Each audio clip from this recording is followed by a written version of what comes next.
उपयोग आमच्या पश्चिम विदर्भातील शेतकऱ्यांना झाला पाहिजे। त्याच्यात संत्रा असतील, सोयाबीन असेल, कापूस असेल, तूर डाळीचा समावेश करावा ही माझी आपल्यातर्फे राज्य सरकारला विनंती आहे।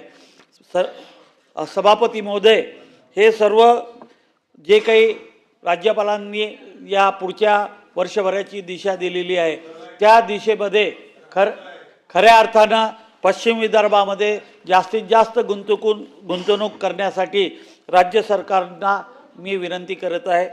आपण मला जो वेळ दिला त्याबद्दल धन्यवाद साहेब। पण मी काल रात्री बंद होईपर्यंत बसलेलो होतो, एक तास बोलला, आम्हाला 2 मिनिटही बोलायला भेटत आता शेवटी नाही। पण माझा पहिला नंबर यावेळेस लागायला पाहिजे तो त्या इकडे तिकडे। ठीक आहे, धन्यवाद। तरी धन्यवाद। शिवाजीराव गर्जनला संधी दिली। सुधाकर आडबाले। सभापती महोदय, राज्यपालाच्या अभिभाषणावर खेद व्यक्त करण्यासाठी मी या ठिकाणी उभा आहे। या ठिकाणी राज्यपालाच्या